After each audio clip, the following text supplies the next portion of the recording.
Good afternoon, everybody. Welcome to an evening edition of Virginians for Children First.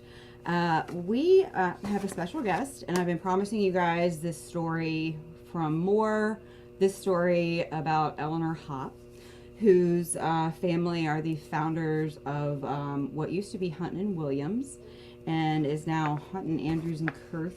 And there's a lot of details that the news is not covering, and it involves our children. So I wanted to bring my experience in what I used to do, which would be fighting child sex trafficking and CPS in the state of Virginia, specifically Stafford and Fredericksburg. And we're going to talk a little bit more about that later.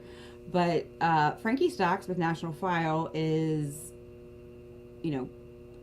not afraid to go to the places that I go to, which is speaking the truth. And he's lucky enough to work for a journalist company or a publisher that, if you guys don't know, follow National File, you definitely should. It's probably one of the only trusted sources as a former journalist that I would trust, that I send anybody to. And plus, parents, he is the person that he'll tell the story for everybody across the state at the degree to which it's been covered. So I'm going to welcome Frankie on, and he's going to, and he just published the second part of this story, which is going to be, just came out. So he's going to tell you more about that. And then we're just kind of going to talk about some of the issues. So welcome, Frankie. Hey, Ann, thanks for having me on. Good to be here. I'm so glad. And I know that it's been crazy for both of us around the state the last couple of days. So thanks for taking the time. So I know that you and I were just talking about the actual statement of facts and what went down in this case. So I do want to, I didn't preface. I'm going to give a trigger warning for people because as a survivor of child sex abuse, from a familial member, I feel like I need to do that. Is of course being online on YouTube especially and on Facebook, we can't go into graphic detail, but I just wanted to put a trigger warning out there for people because there's a lot in these that people need to understand how bad this was. And then we're going to get into her involvement with nonprofits around the state. So go for it, Frankie. Yeah, this is definitely a hard case to read about. I'm pulling up the article here on my phone, the one that just came out. It's up on National File right now. I would ask everyone, if you want, the full piece by piece rundown on this, to check that out. And in there is it's backlinked to the original article, which we'll also be able to touch some base on. But just as the background, Eleanor Hoppe, she's 45 years old. She's a divorced mother of two young daughters. She was arrested on March 20th. Of course, this took quite a while to come out, given her standing and the fact that her ex-husband is an Obama-appointed federal magistrate judge. Ding, ding, ding. She, what? I said ding, ding, ding. There's certain things that people have, you can't, so that there's Eleanor, and that's her husband, who is a magistrate, he's a magistrate judge. So people that don't know what that is, that's a federal judge. Yeah, for the Western District of Virginia too. Correct, and I dug into, major cases this man has heard, and so who's presiding currently over her case is a magistrate judge appointed federally. So these are things that people need to know, besides the fact of who her family's law firm is that one of her husband's peers, essentially, is presiding over this case. So basically one of her husband's co-workers on the federal circuit. And then she has the entire, family connection where her family's donated over $3 million to political candidates just in the most recently reported, batch of election cycles, just going back a few years. I mean, that's not even touching on the entire lifespan of their massive law firm and lobbying firm. So Right. when she pull was it up in a arrested, second. she was charged with federal charges of distribution of child pornography, enticement of a minor, attempted transportation of a minor to engage in sexual activity, and that's really the linchpin of this entire thing. Is she was meeting up with who she thought was a father of a little girl, of an 8-year-old girl, so that they could jointly rape her in a hotel in Warrenton. You know, she described in detail everything that she wanted to do to this little girl that she thought she was meeting. And Yeah, she, I'm going to read shared. that real quick. Yeah, go ahead. Let me see if I can. So, okay, so this is part of the the transcript, and she's talking to who she thinks is a father. And guys, I have to jump in real quick. Is so while looking up Virginia child sex trafficking, and this is where parents need to beware. And this is the new thing that they're saying is parents are selling their children. That was what I got today when I was researching. Was, you know, the FBI in Virginia is that they're seeing a rise in parents selling. So this is where my alarm bells with the fact that we have social workers in schools now, and and we've had legislation filed trying to criminalize parents, and this new movement, which comes from the United Nations, that children have rights, parents don't.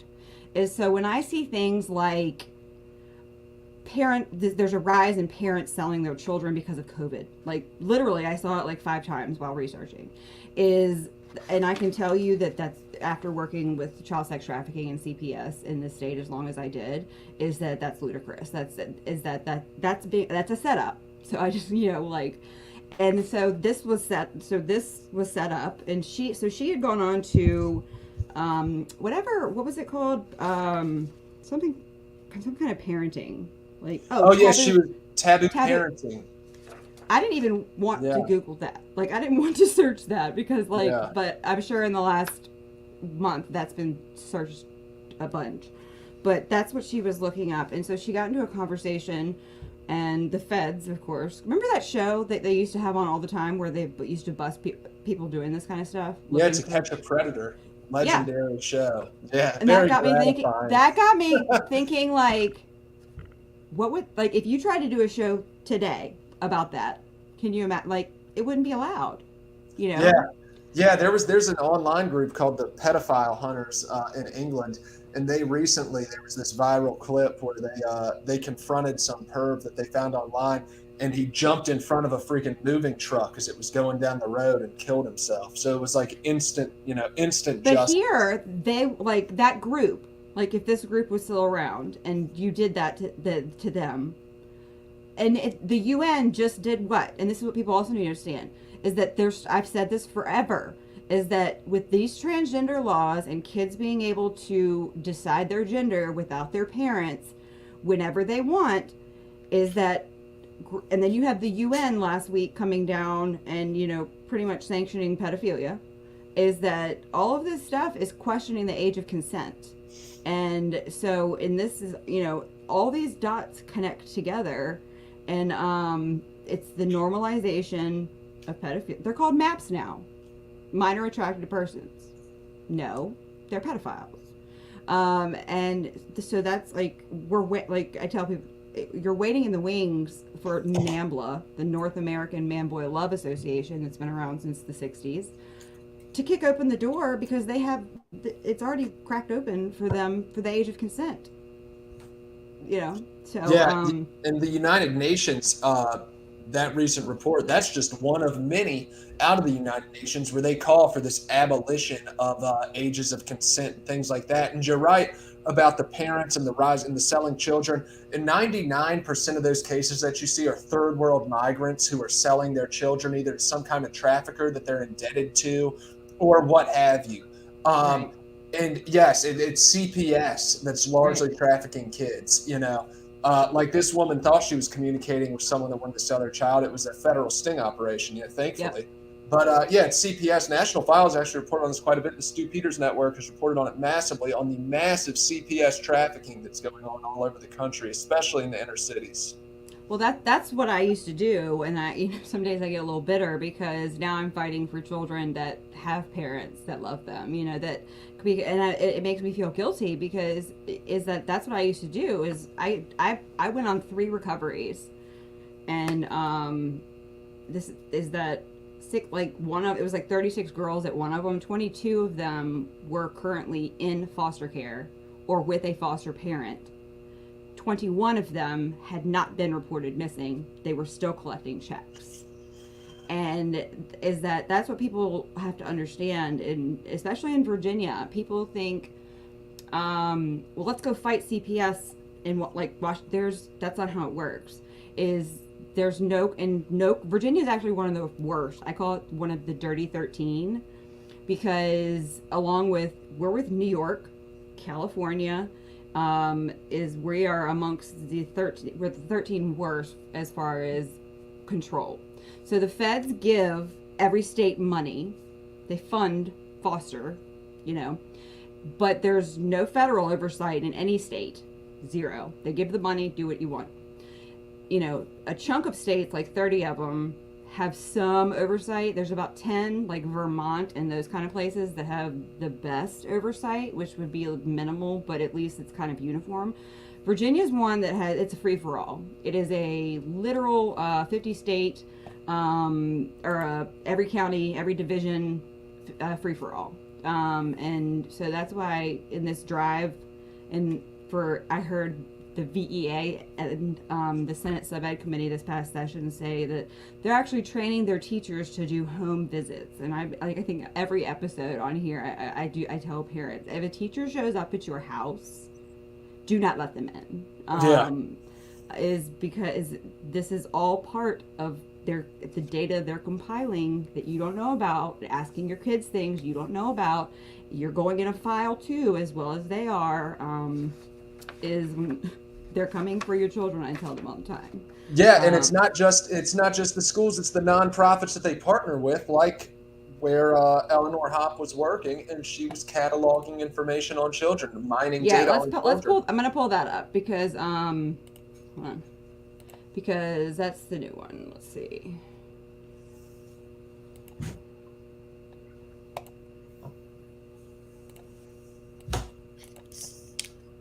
All right, so this is the new one that you literally just put out, right? Yep. So, and I had seen this on her LinkedIn, Ready Kids, and this is Charlottesville, right? It is. Okay, and it's a nonprofit, and let's see, where's the picture? Oh, it's right here. I can get it bigger. Why is it not doing that? Okay. All right. So tell us what she did here while I pull this up. Yeah. She led the program. She oversaw programs where they would go out and do direct partnerships with families. Basically tell people how to raise and parent their kids. And remember, this is the purpose in the taboo parenting, which is also known as parents raping their children. So she was out organizing, lesson programs and things like that on telling people how to raise kids, how to make them ready for the real world of their life. And while she was doing that, as it says there, she maintained what she calls precise databases on these children and on their families. A lot of this bureaucratic effort at getting our kids is a massive data mining effort against them. And so here we have had a file. As an education policy, there's nothing that anybody can really say in education that I'm not like. So as a Ready Steps early learning specialist, guys, think about how many times just in education you're now hearing early learning all the time. A specialist is, there's no specialist now with this. Anybody can be a specialist. In charge of all early learning play groups. Okay.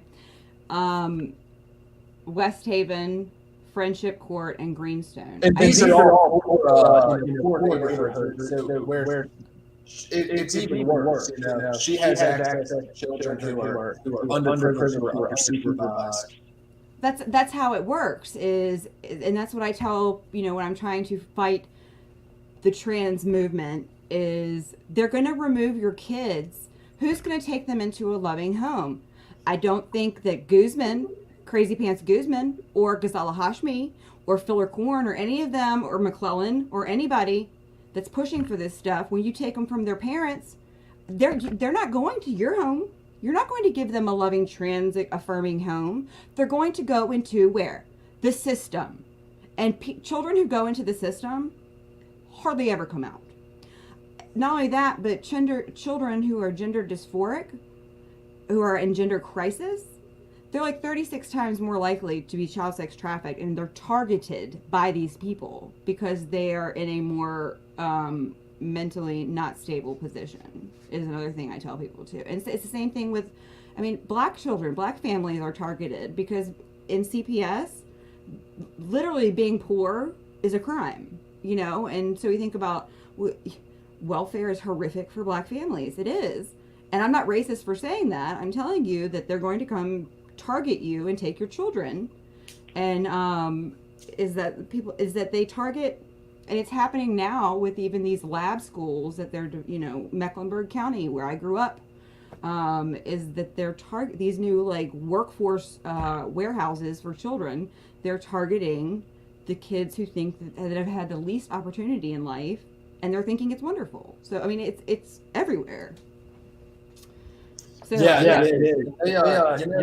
I was actually watching an old episode of Unsolved Mysteries a couple weeks ago. They're talking about back in the 1940s, 1930s, and this was actually a huge program. The federal government really got bigger and started sort of bringing states into their fold. They had these massive social welfare programs, and there were epidemic levels during the Great Depression of children being removed from their parents' home, basically for the crime of being poor. Or the crime of living on a self-sustaining farm and not being really part of the corporate banking system that they were building. So this is long tactics. So while they were formerly pulling kids out of their homes and sort of conditioning them into what was going to become the later 20th century and 21st century corporate world or corporate lifestyle, now they're pulling them out of their families' homes and grooming them into the trans and homosexual lifestyle. It's different based off of time and off of what the purpose is, but it's the same tactic and it's the same people.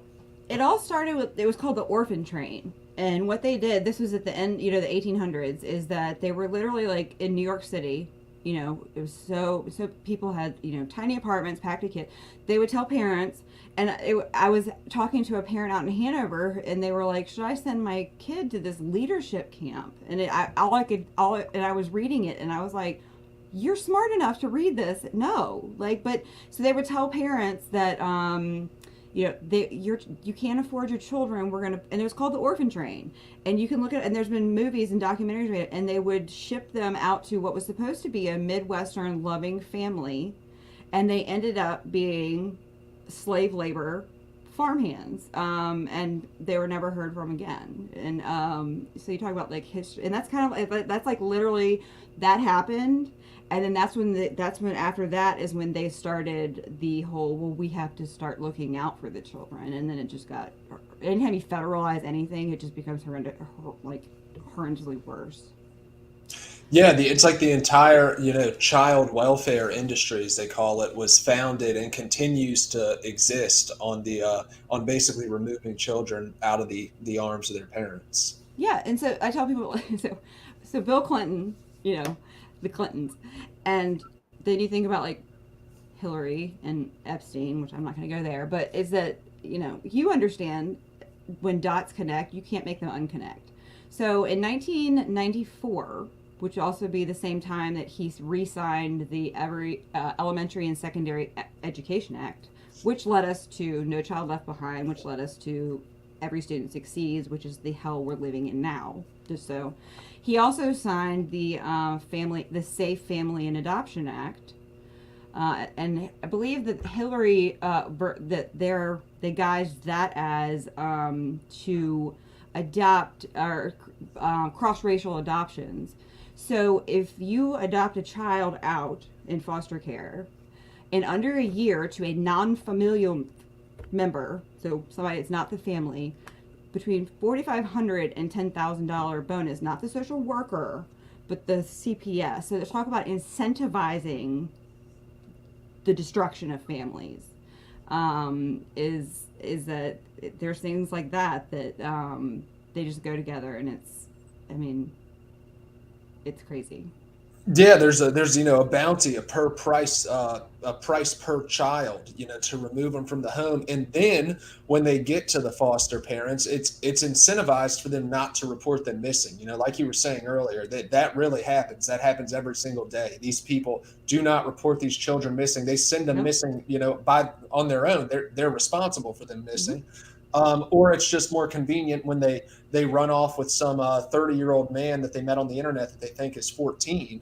It's more convenient for them to continue collecting the check. So it's a disgusting system. It's demonic. It is, because you can pull up that they are literally they've fostered out children to convicted pedophiles, and is that you think of like Annie, that kind of situation where professional fosters where. And then what's crazy is the medicalization. It's and if you get the children, it's like 50% within the first 4 months of going into the foster care system will be put on some kind of psychiatric drug, and that brings big pharma into it. And then they get, their daily stipend can go up to like $1,000 a day once they have the kids put on psychiatric drugs. And there's like that's all they do is they have like little houses and they bunk bed them up, and they have to do like the bare minimum to make sure that these children survive. And so that brings in, for me, our attorney general was supposed to have this big task force. And I heard they met last month, and we're almost a year and a half into this, and they have 4 years. That this is one of those things I tell people running for office, like this subject has got to be talked about, and it is not talked about by anybody. Like Epstein is not like the one case like, oh, that's crazy. Is that it's everywhere. I know Hampton Roads has got a huge problem with it. But the Spotsylvania Fredericksburg corridor right there, it's the #1 interchange between Miami to Canada. And so I just happened to be there the day that Matt Strickland got raided, and I was screaming at the Stadies, because right here at that interchange, is where children, because you're off and on and disappeared forever in less than 2 minutes. Yeah, I was actually at a seminar once, and this is totally related to anything like this. I was actually there for work, and for an old job, and they just kind of mentioned offhand, this is actually the hub of the entire state of Virginia and the entire southeastern United States of child trafficking. Really the only place that rivals the Northern Virginia DC area is Hollywood, and it's you look it up and it's true. It's 100% true. It's one of the biggest human trafficking, child trafficking hotbeds in the entire country, and that makes a whole lot of sense of why so many third world migrants have been flown into this area in the past 20 years, because these, it's a strange juxtaposition, because it's I don't want them here, but at the same time, they're being victimized. Yes. These people are, and the children, they're being victimized. It's a really hideous situation. Yeah. We, before COVID, and isn't it convenient? We were finally making progress. And when I say progress, there are tunnels under the United States that is how they, is that they're like, oh, put your tinfoil hat at it. That's fine. Is that we were making progress. You think of Epstein and so being, I was a researcher for 2 nonprofits in the state. Is we were making progress. And then what happened? It's COVID happened. Everybody got shut down, and so it all went online. But the only time, and I'm not afraid of anybody or anything, but the scariest time, there was a Stafford case. And I'm not going to get any details, but is that the judges? So when you talk about the judges. You talk about Commonwealth's attorneys being involved, and I have the proof for the pudding, if anybody. But that's all I'm going to say, and I'm not even going to say the case. But it was a very well-known case. But that's the only time that I could sit there and my eye was hacked, like, okay, I could watch it happening. That's like one of the things that when you research, you need a dark browser and stuff. But it is here. It is in Virginia. And to act like, Kimberly Lowe, who's running for Senate, she and I bought this together. And she will tell you that it is absolutely in Virginia one of the issues. And it's one of her main issues running, against Keene. Is that our children are being sold and bought and sold, and parents have no control over it happening. Yeah, it's absolutely horrifying. Just the other week in the Culpeper area, the chef at the Piedmont Steakhouse, the major, like, always reviewed in food magazines and all kinds of, lifestyle magazines, things like that. The chef there and a bunch of other perverts were arrested for producing child pornography. Mm-hmm. And they basically, the way that I have interpreted it from the reports is they basically had like a child sex slave that these, 3 or 4 guys were all sharing and were all producing these like rape videos with. So it's, it's all over. It is rampant. People ask me they said, have you ever been on the dark web? Nope.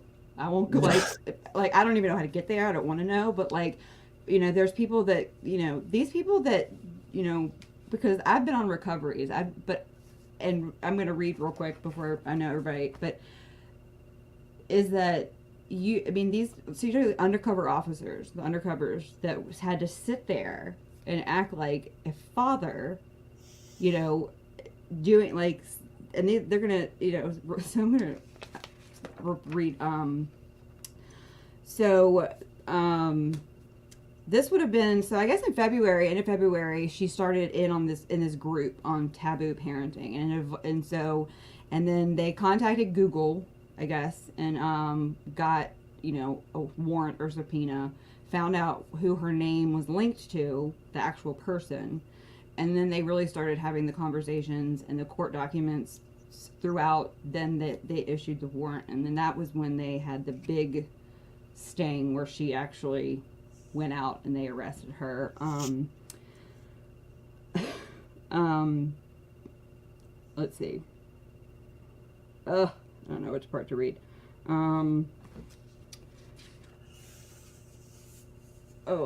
Okay. I can't wait. And then, of course, putting her to bed and waking her up to do a few extra things. I think that was in the news. And then she says, have you explored her at all? Also, has she seen videos of little girls with her dad yet? And then the undercover has to then go on and talk about, yeah, she has, it's super hot. And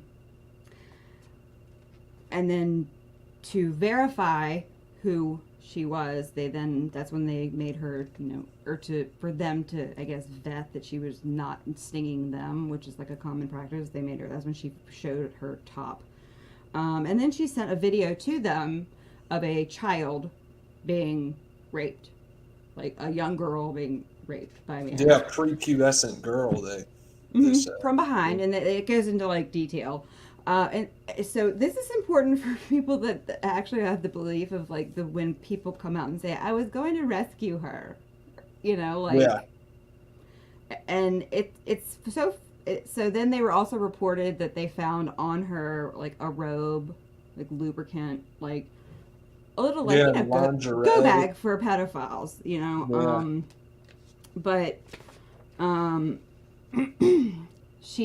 But this is right before she went to go from Charlottesville to Warrenton, which I talked to people in Fauquier and Warrenton, and none of this, of course, was ever published in any of their papers, which is, as journalists, we know is not shocking.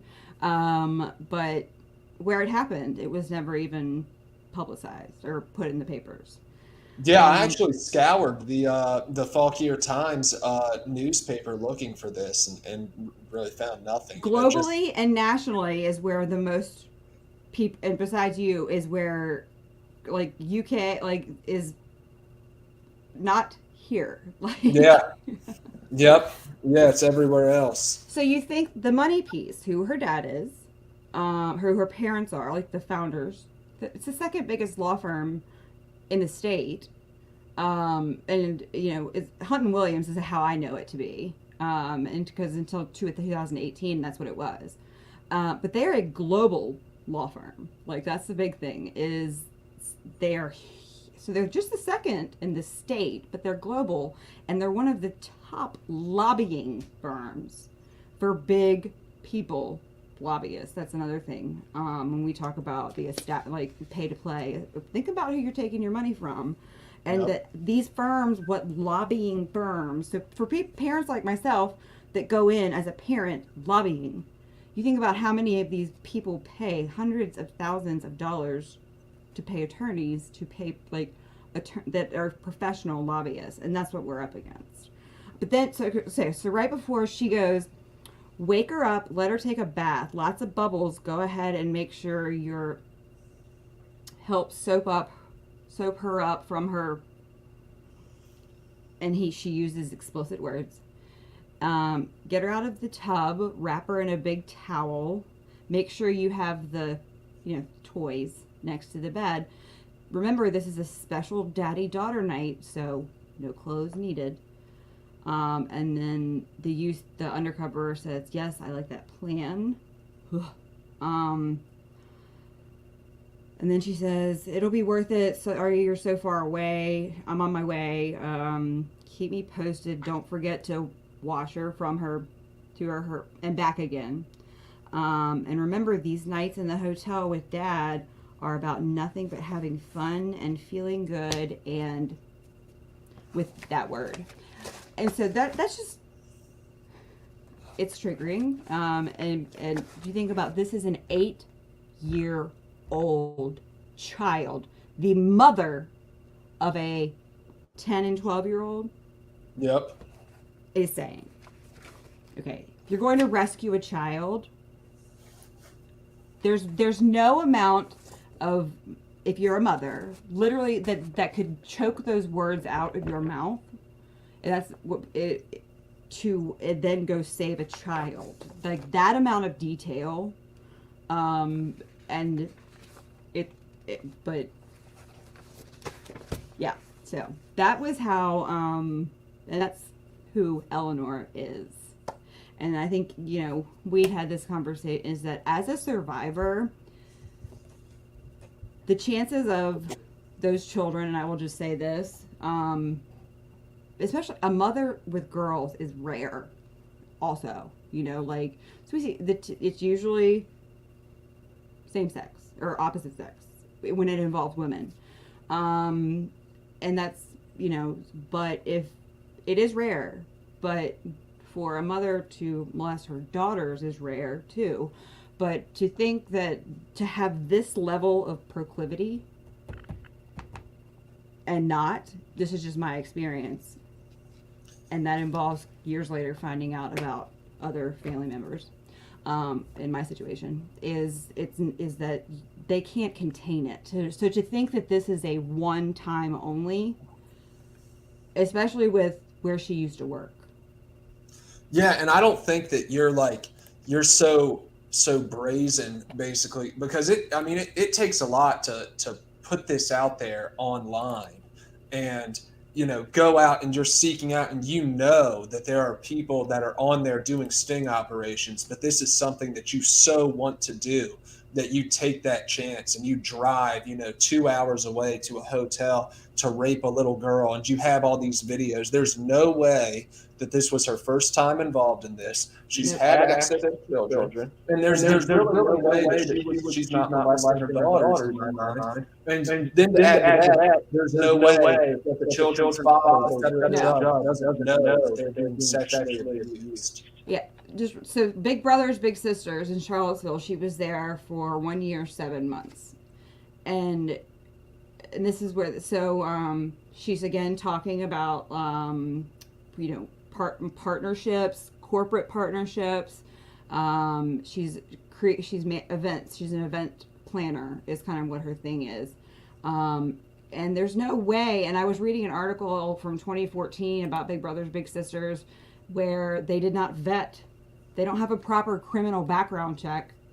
You have to be like literally convicted, and I mean, to be something like Big Brothers Big Sisters, you're pairing children up with adults.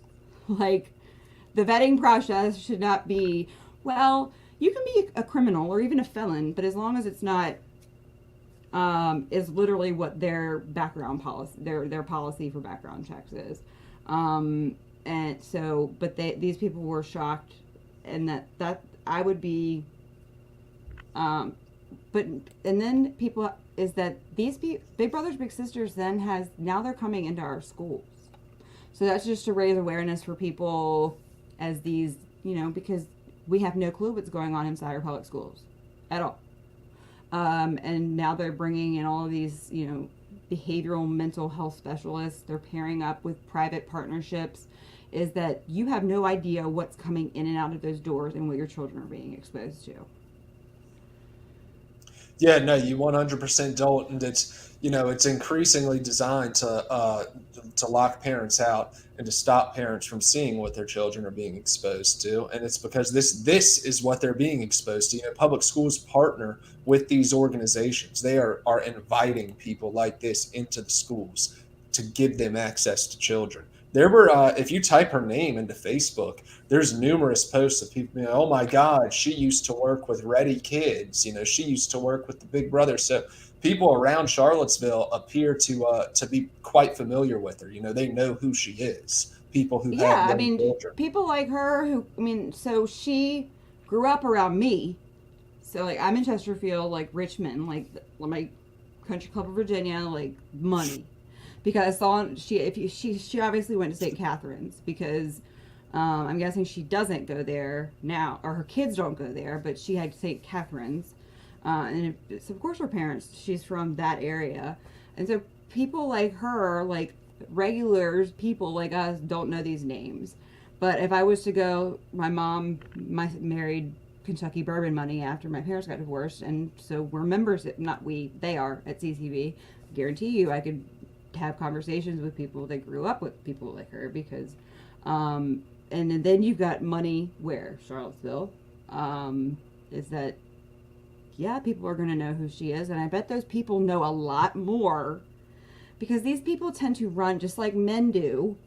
Women find themselves, they'll find each other, and so to think that she's the standalone in this too, you would have to be absolutely oblivious to think that. But I wanted to bring up real quick, this really bothered me, is that, I'm in Chesterfield, is that she had been cited in Pocahontas State Park, which is a mile from my house, in November, which is cold. It's not like the Pocahontas, they have like a big pool with slides. So it's not like it was in the middle of the summer. And she went to go change like in a spot that she shouldn't have, okay? That's it. And she undressing where prohibited. And then of course her dad got it tossed out. And this was in 2019. And then she, I think, then went on to work at Ready Kids after that. But this is what it really bothered me, is that code has now been deleted. So I'll pull it up. So in a public park, undressing in a place, not a bathroom, a camper, or a closed facility is no longer like, and they did not replace it with anything. So that code itself has been deleted because I looked for it. Yeah, that'd be interesting to know if her family's lobbying firm had any involvement in getting that law taken off the books. Yes. Also, while you're talking about court records and her husband's divorce proceedings, he documents numerous times where she was out in public soliciting both men and women to have sex with her, or to have oral sex with her, and all That's kinds. why they got divorced. Let me see if I can find one of the images. It's one of the things, like why they got divorced was because she was, even the current thing is he's petitioning to get custody, of course, because she's in prison, and he's citing the fact that she was bringing men home in the house with the daughters home. So he knew that prior to this happening because they've been divorced for like 2 or 3 years. But now he's bringing that up. And so when you know that kind of stuff about your wife, it brings, and you never brought that up before. So it brings into the question of what else did you know? Yeah, and that's the number one catalyst of abusing children at home is their single mother bringing in some, pervert, some guy to have casual sex with, and then he comes and grabs the kids. Or she's bringing them in, she's just, she needs the male attention so bad that she averts her eyes from what he's doing to her children. Or with this one, she would probably be involved from the very start. But all three of those are extremely common ways that children are abused. You're absolutely correct. And so I was a single mother, with my oldest, and I refused to date because you're absolutely correct, is children, when you start bringing men into your, not only is it, especially when you have female children, is it a horrible example, but the likelihood when you bring men into your house. And I used to have friends that had kids that had parties, but that you're absolutely correct, is the likelihood, I don't know the exact number, of them becoming victims. It skyrockets. Yeah, 100% does. It's a really, distressing statistic. Yeah, so I guess this would be, let me see which one this is. Okay, so I guess they had final custody and visitation decided, because when you have kids, you can't just get divorced. It has to be like a year. Right. So it was a year ago, pretty much, and then the defendant was taken into federal custody on March 16th. Therefore, the father respectfully requests that this court modify prior custody, visitation, spousal support, and child support rulings. So they filed, I guess, for divorce. So it was like, so this was filed on where's the date? Looks like March 23rd. Yeah, so she was taken into custody on March 16th, and then he filed in court on the 23rd. And he goes into great detail in this stuff, and he talks about, like, why, like, and why he, so, yeah. So here's a picture of him. So, just to think that he had no clue, and he is now a federal judge. You don't know what's going on in your own home, but you're supposed to be, the magistrate judge for the entire Western District of Virginia. And for anyone that doesn't know, the state's cut into halves, the Eastern District and the Western District. So that's a pretty. So he's one of two. Yeah. There could be more than one magistrate district, more than one magistrate judge in the district, but he's covering a massive swath of area. Yeah, I typed in just his name and the cases that he's been involved in, like huge, big cases, like and so you think this is a huge case, and that's what I talked about earlier about that's alarming, that because things like this tend to disappear, and that's why wanted to bring to light how important this is, because here's another one of, let's see. Oh, look at her other job. Victim Witness Advocate for the Office of the Commonwealth Attorney. Down in the Richmond area. And she worked there for a couple of years with direct access to people who've been victimized by people just like her. So what could she have done down there?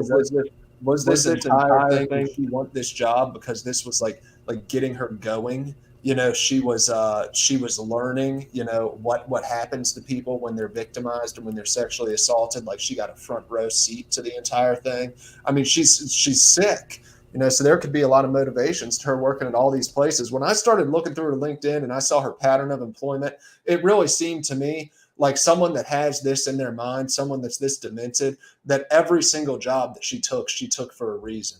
They all seem to expand her access to vulnerable or defenseless people. Yeah, because here's the one we were looking at earlier. So I took the LinkedIn clip that you had in the article. So it's like my cell phone view. But so I successfully incorporated the parents as teacher curriculum. As an education policy expert, like that right there, parent as teacher curriculum. I'm gonna have to dig more into, but like that should catch your eye. It's the same drive that we're seeing with, supported individuals. Like they're asking children. It doesn't even have to do with transgender. But who are your outside of your parents? Who are your supporting adult individuals? This is the same thing. Like that's what is that teachers are your safe space where you're come and you can tell us anything you want, and say we're safe. Like we'll keep all your secret. It's grooming. Like that's what that is. But created a family coordinator program and worked closely with community partners. It keeps repeating itself here. Additionally, I maintained precise database records. I wonder if that ever came in handy for her. And that's things that make my mind think she's literally getting a lit. While the team leader in my program received a multi-year grant that doubled its budget. So bravo for you. But you're right, there is a definite pattern because big brothers, big sisters. And then so it was Ready Kids. Oh, so she would have been employed with Big Brothers Big Sisters when she got the charge in November of 2019. Yeah. Yep. And then that law was done away with the same year. And then Ready Kids. And then her experience. And this was another one that I had just pulled up that she had worked with. Yeah, she and her husband donated a bunch of money there as well, I believe. Yeah. Our organization, they donated a bunch of money to Foothills Child Advocacy Center is a nonprofit accredited agency coordinated to children who have been victimized. So they're even easier targets because when you have children who have been victimized, goals are to minimize trauma, promote healing, ensure child safety, hold perpetrators accountable. The pattern here, what you donate to, what you're involved in, I'm sure that it could go on forever. And I'm sure if you pulled up what her daughter, if I would never go into what children were doing, but is that if you were to, is that the pattern? The patterns. It's you can't ignore the patterns. But here's the law back to Chesterfield. After I dug up so it was 4 VAC 5-30-180 repealed, dressing and undressing, and this is involving forest areas. Oh, where you go? And dressing and undressing except in bathhouses, camping units, or cabins is prohibited. They just repealed it. I could not find anything, because a lot of these, when you go through and you pull up, these repealed, because if you look up the Virginia Code and at the bottom, if something's been repealed, it'll tell you where you can go find. It'll just say repealed. It won't even tell you what was repealed, but you can click at the bottom and it'll tell you where you can click, and you'll get a whole list of everything that was repealed. And so that would be the code. Dressing and undressing, and so that would be what was repealed. Yeah, and I find it really interesting that she was originally convicted and that then it was thrown out, because then you think, you kind of fast forward to this case, and then at the time she was still married to her judge husband. Then you fast forward to this case, and her husband, this is in the federal circuit where this is going to be tried. It's going to be tried in a federal court. her husband is a federal judge, in a federal court. And these judges, not to sound like overly dramatic, cloak and dagger about it, but these judges are a very small group. They all know each other. They're like a fraternity. It's like a very exclusive club. So there's you get the judges involved with the littler judges, and then you get the Commonwealth's attorneys involved. And this is what we ran into in Stafford in the case I was talking about, where a father and a grandfather were selling their daughter, granddaughters in a barn out back. And the mother took her 4 children and fled the state when CPS would not do anything. They ended up, it was a huge case, going after, and the children were then, when I got out of it, she was in jail and the children had been returned to their father, is where that case was. Oh my God. So that's just, what a classic story of Virginia, what they do. And so, yeah, that's just who and so that would have been the judge and the Commonwealth's attorney are the people that are making these decisions like that. But they are like a fraternity. Yeah, they are. They're a very exclusive little club, and they sit there in their robes together making deals.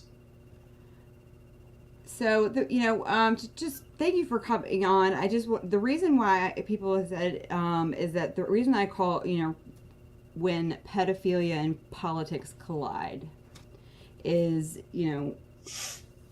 I want people to be aware. One, what is the establishment? And I talked about funding, like Dominion power. I broke down and why. So when you pull up Hunton Williams, like you did in the first article, it's both sides of the aisle. Mm-hmm. Same thing when you pull up Dominion Virginia power, is that when you start seeing bipartisan stuff like that, people are going, well, why? Because which isn't one thing usually one thing?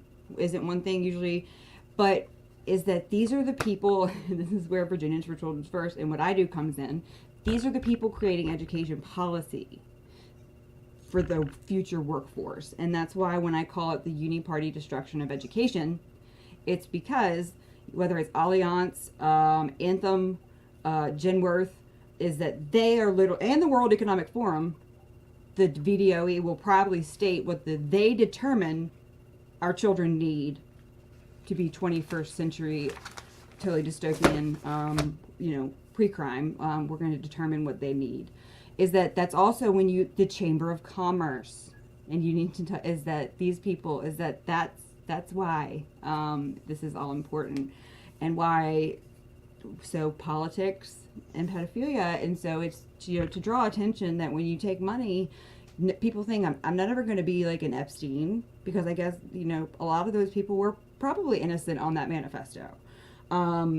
They went to the island, not a lot, I would probably say, but a couple.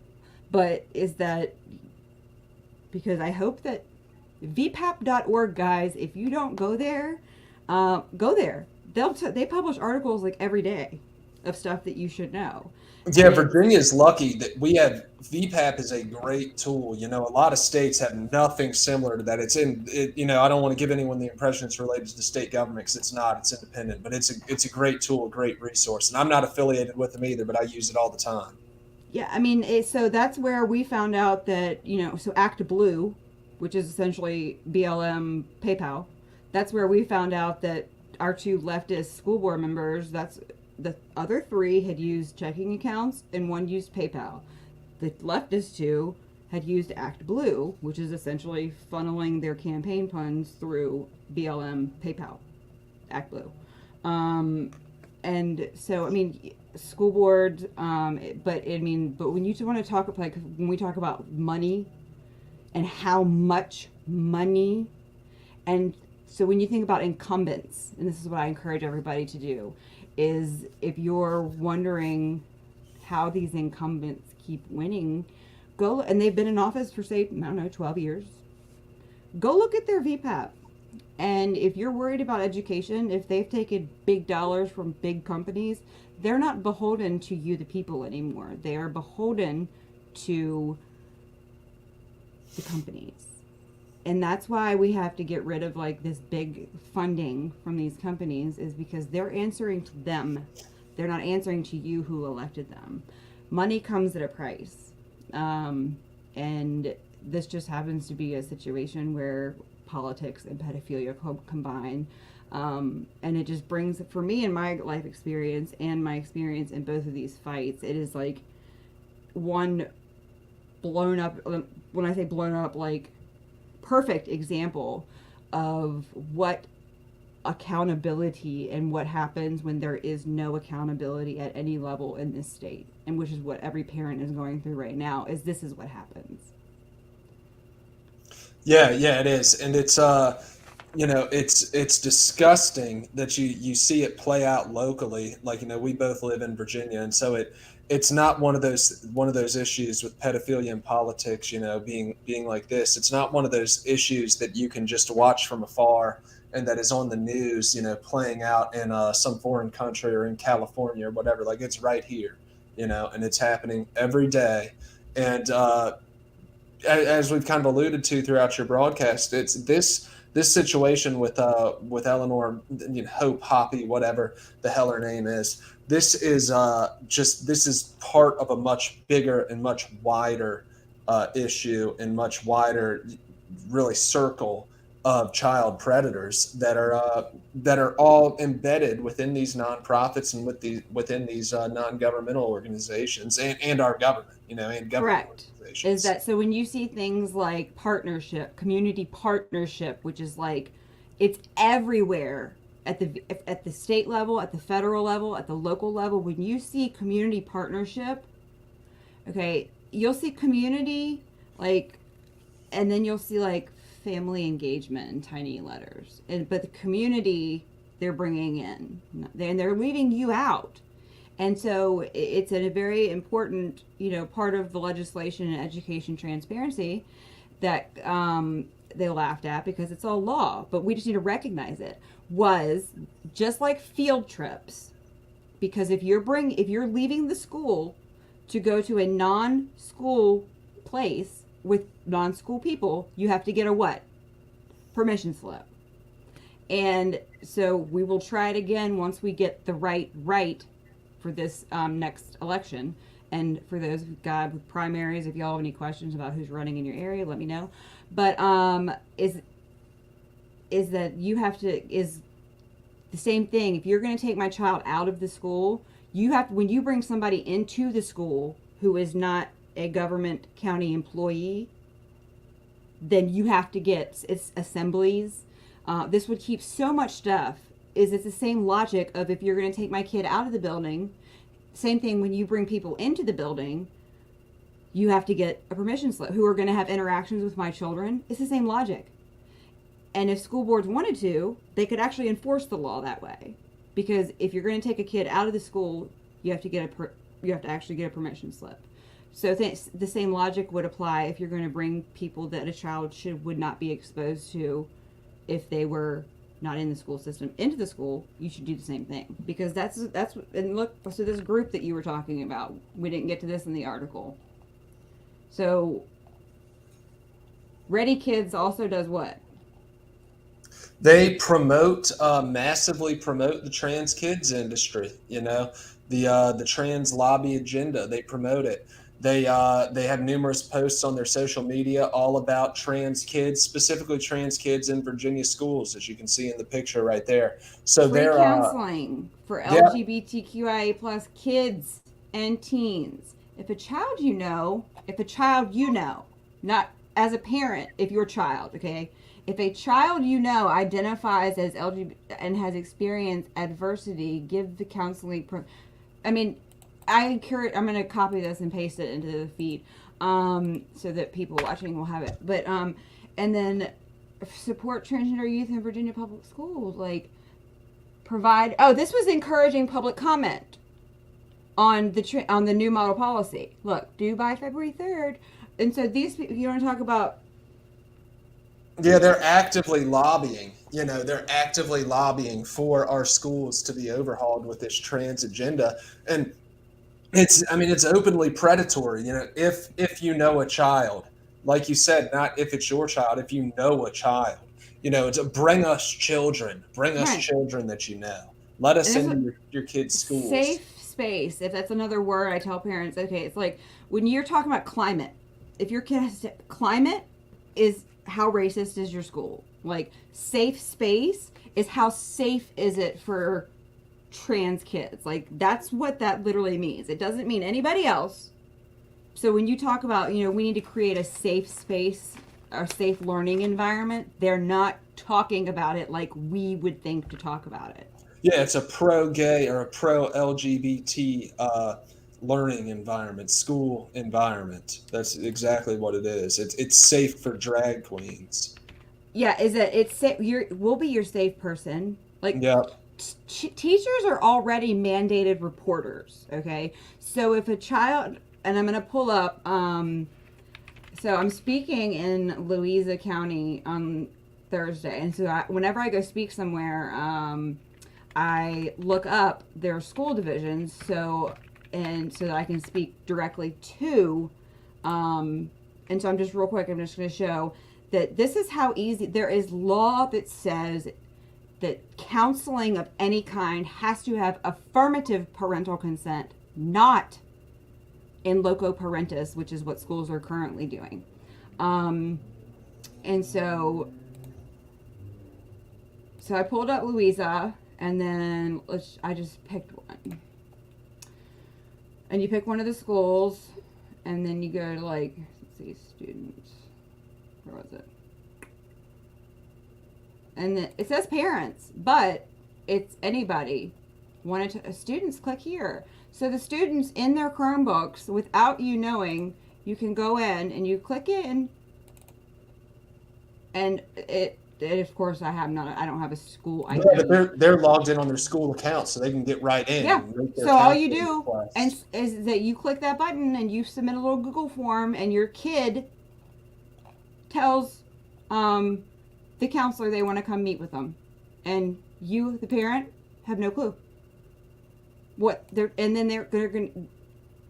You are no longer their parent in their eyes, and that's the most. Is that.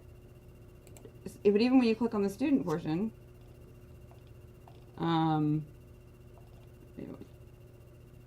they have anonymous alerts, which kind of, I didn't know if that was a good thing or a bad thing, but yeah, parent. Oh, here's the same one. It's the same link. Oh, this one. Look, if you are, I guess I don't know. Maybe that's gifted. I don't know. But look, kindergarten. If you're in kindergarten, if you can click here. Oh, pre-K. Well, if you're in pre-K autism, or have autism. Yeah, click here. I'm here to talk. Oh, this one's not even blocked out. Look. Who are you? Student? Okay? Wow. Yeah, that's how easy how easy it is right here. Okay? And then again, all of this movement is that, yeah, and that's Louisa. Okay, so the little divisions that think that this stuff isn't touching them, they're going to be blown away when I go on Thursday. Yep. Is that's the kind of stuff, like, you need to go into your kids and find out, because we have the forms that that will block them from being able to do that to your kid. But until it's like the whole opt-out thing, we have to stop that too, because how do you opt out of what you don't know is going on? Right. But that's just an example there of what schools are doing that people have no idea, because then you bring in people like Miss Hunton Williams over here, and God, I hope that it goes to. I'm going to be all over this, and I know that you will be too, but especially because if it pops up and it goes away, you have to think about how much money that family is worth, and you can buy almost anybody in this state with that kind of money. Yep, 100%. She faces up to life in prison, so we'll see what justice is actually done. Yeah, and it could be the death penalty. It should be, and it used, that there used to be that you could, you could get the death penalty for the rape of a child. I believe it is actually still coded law. Like the rape of a child under a certain age, you could get the death penalty for. And you should. That would be great. And it's one of those coded laws that they're like, oh, we're not going to pay attention. But she actually, I have the, I think I sent it to you, but her appeal for what she said about when she wanted to get out, I guess for bail, or she literally listed that she had never been convicted of anything. Oh, here it is. This is their order of detention pending trial, and her rebuttal. And she literally was like, my daddy works at a huge, I mean, that was in the paperwork, is I can go live with my daddy. He's a big attorney in Richmond. To which the judge was, the judge said, absolutely not, because of the lengthy period of incarceration, your threat to the community, you know, and the weight of the evidence against you, absolutely not, don't care. So that's a good thing. Yes. Because, yeah, I mean, and yeah, that would be the order of detention pending trial. And trial can take a very long time. And so she's not going to stop trying to get out. And, because trials can take years and years and years. And that's why people are so adamant as trying to get out. And they drag it out because they're going to try and find as much, especially when you have these attorneys and this type of attorneys involved. I mean, they're going to bring who knows what kind of guns to get her off of this. When you have that amount of money, you can make a lot of stuff go away. Yeah, they're going to try to drag it out and make it as chaotic as possible. Leave as many chances for there to be some kind of clerical error that ends up, you know, violating her constitutional rights on appeal somehow. And so then they're going to pull out all the stops. You just said it, because now it violates civil or human rights for somebody to have to go through withdrawal in jail. So now they're giving, you know, Suboxone or methadone because I've been clean 15 years. I got clean in a jail cell, and you don't die from it. How does it violate a human right? Human rights, that's how far we've drifted. So what would pop up in a year from now regarding this with this UN minor attracted persons is that she was totally allowed to do this because the UN had said, and this is just me looking at how crazy the world is that that's what we could face in a year if we don't all seriously wake up as to how grave the situation with our children is going on. Yeah, 100%. 100%. It's a global, you know, campaign against children and families. It really is. It is. I mean, so the UN rights of child, I mean, is that I talk about this stuff all the time. It's right there. You can look it up. It's like it's not hard to find. Is that why is UNESCO so involved in our children's education? Why are these politicians saying these crazy things like children have rights and parents don't? Where are they getting this from? And it's so child rights kind of seeped in and became a to us. So now that we know that the UN has said this, is that to think that it's not going to into our lives directly is ridiculous. To think that, and we have thought way too long that this is just too crazy to happen to us. Well, here we are. Yep. So thank you, Frankie. I look forward to hearing more about this. I'm gonna let you do what you do because I gotta go do what I do. But yeah, and I maybe see you tomorrow. Yes. Yeah. See you then. Thank you for having me on. All right, no problem. All right, y'all take care. All right. Bye. Bye.